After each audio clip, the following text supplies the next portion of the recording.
Inscreva-se no canal Linha de Divisa, deixe seus comentários e acione as notificações. Oi, Edson, como vai? Tudo bem? Tudo jóia, Deodato, tranquilo, e você? Tudo jóia, tudo tranquilo. Estou dando uma olhada aqui no livro que você escreveu a quatro mãos, um capítulo, chama Religião em Tempos de Crise. Você escreveu um capítulo sobre o Rubem Alves com um companheiro, né? Quem foi o teu companheiro que escreveu junto com você? Foi o Gustavo Martins. O Gustavo foi aluno aqui do doutorado, aqui em Juiz de Fora, na Ciência da Religião, e eu tive o privilégio de participar da banca de doutorado dele. Fez um trabalho brilhante sobre o Rubem Alves, e nós somos amigos de longa data. Eu fui professor dele lá no seminário teológico, no Seminário Batista, né, lá no Rio de Janeiro. Então, é um companheiro aí de longa data e a gente sempre está em contato, e fiquei muito feliz de ter podido escrever esse capítulo com ele, que compõe, né, o livro Religião em Tempos de Crise, né? Tem vários capítulos no texto, muito interessante, e esse texto nosso resultou de uma série de palestras, né, que a gente deu num projeto aqui do departamento chamado Religando, né, que pretende exatamente universalizar, né, levar um pouco esses conteúdos que a gente trabalha aqui para um público maior, né? Então, a pandemia acabou trazendo essa abertura, esse novo horizonte. Então, o nosso texto é fruto da nossa participação nesse projeto Religando. Ok. Logo no comecinho do capítulo que vocês escreveram, vocês colocaram assim: sim, temos um teólogo. Fale um pouquinho sobre isso. Porque o Rubem é uma figura multifacetada, multifacetária, né? É o pastor, é o psicanalista, é o professor, é o pedagogo, né? É o literato, digamos assim, né? E é o teólogo, né? Digamos assim, a questão de fundo do Rubem Alves, né? A vocação das vocações, né, que ele viveu, foram muitas, né, é a da teologia, né? Ele começou toda essa dinâmica, né, de escritor, né, de homem público, né, a partir da teologia, né? Ele era membro da Igreja Presbiteriana de Botafogo, lá no Rio de Janeiro. Aí teve lá, num período, segundo ele, né, num período que ele era muito fundamentalista, né? E lá nos anos 50, começo dos anos 50, e ele então tem uma experiência, né, e baixa lá alguma coisa na cabeça dele, que ele tem que ir para o seminário. Eu sei o que é isso, porque eu também vivi isso, né? E ele vai para Campinas em 1953 para dar início aos seus estudos na teologia. O pai queria que ele estudasse medicina, foi uma confusão, mas ele acabou optando pela teologia. Foi na teologia que ele fez né, a carreira dele, a trajetória, é o chão da vida dele, né? Então, sim, temos, né, vários personagens aí no Rubem, mas temos, sobretudo, o teólogo, né? Então, e nessa primeira parte do texto, a gente tratou de pensar um pouquinho, né, o Rubem como teólogo. Na segunda parte, o Rubem como um cientista da religião, né? E na terceira parte, o Rubem como um teopoeta, né? Que é uma coisa que é uma guinada que se dá na forma dele fazer teologia e que o conduz a esse lugar que a gente chama ao lugar teopoético, né? Depois a gente pode falar um pouquinho sobre isso também. Ok. Edson, antes de caminhar para o cientista da religião, eu perguntei para você se você tinha feito um voo panorâmico aí nas entrevistas do canal, e agora eu vou te explicar por que que eu fiz essa pergunta, viu, Edson?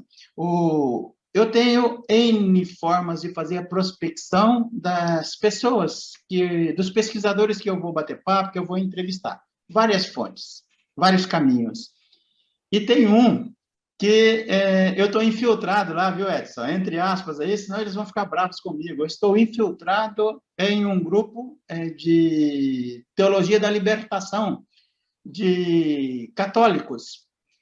Antes eu falava que eu estava infiltrado, porque eu não sou de matriz católica, e eu ficava achando que eles iam me expulsar de lá, mas não, me acolheram, e vira e mexe, eles citam o Rubem Alves. Vira e mexe, eles citam o Rubem Alves. Muitos falam do Rubem Alves como o pai da teologia da libertação. O que você falaria sobre isso, Edson?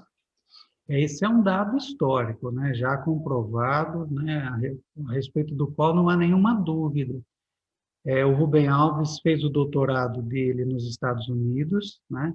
Ele defendeu a tese de doutorado no Seminário Presbiteriano de Princeton, né? O Seminário Teológico de Princeton. Ele defendeu a tese em 1968, e o título da tese de doutorado do Rubem é Para uma Teologia da Libertação. Para uma Teologia da Libertação. Você vê o livro do Gutierrez, que é tido, né, do ponto de vista, né, dos livros, assim, dos textos, como o texto da Teologia da Libertação, é de 1971. Então, 68, o Rubem já vai trabalhar essa temática da libertação, de uma perspectiva muito particular, né?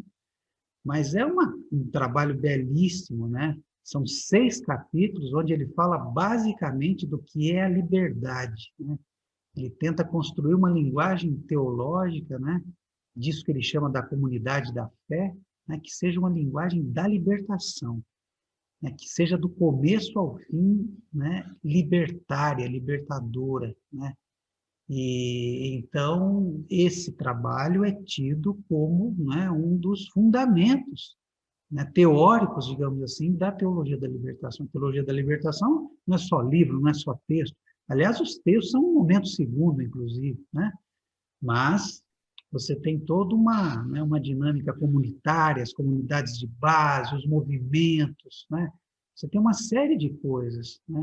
Mas do ponto de vista da escrita, né? Do ponto de vista do texto, o trabalho do Rubens se inscreve como um dos primeiros trabalhos, né? No campo da teologia da libertação. Isso todos e todas reconhecem isso, né? E então ele e aí nesse sentido é muito interessante, porque ele é um dos pais protestantes, né, da teologia da libertação. Mas quando a gente começa a olhar para a obra dele, né, por exemplo, para a dissertação de mestrado que ele defendeu, né, em 63, 64, né, um pouquinho antes do golpe militar no Brasil, né, abril de 64, ele defendeu também nos Estados Unidos, em Nova York, no Seminário União, né, no Union. Você já percebe ali, né, muito fortemente aquilo que a gente poderia chamar de teologia da revolução, né, e que vem de uma fonte muito específica, assim, que é a figura de Richard Shaw, né, que é um americano que viveu na Colômbia, estudou lá em Princeton também, né, e que chegou ao Brasil nos anos 50, foi parar no Seminário Presbiteriano do Sul, imagina, influenciou radicalmente toda aquela geração, né, da qual o Rubem Alves talvez fosse um dos alunos mais brilhantes, né, mas assim o brilho, a força, a potência, o pensamento, né, do Shaw marcaram profundamente, né, esses meninos, essa geração, e isso aí então é 1950, 52, 53, né? Então você percebe ali traços profundos daquilo que viria a ser a teologia da libertação, né, no começo dos anos 70, né? Então, acho que o campo protestante, a gente pode, né, ele se apresenta assim como um campo assim muito rico para a gente, né, pensar os primórdios da teologia da libertação. Não é só Rubem Alves, né? O texto do Rubem Alves é mais específico, é mais, né, o próprio título, né, da tese de doutorado, mas tem toda uma movimentação no campo protestante que eu acho que fala desse cristianismo da libertação, né? Para usar a expressão aí do Michel Louvi, né? Os cristianismos de libertação. Então é isso. Inscreva-se no canal Linha de Divisa, deixe seus comentários e acione as notificações.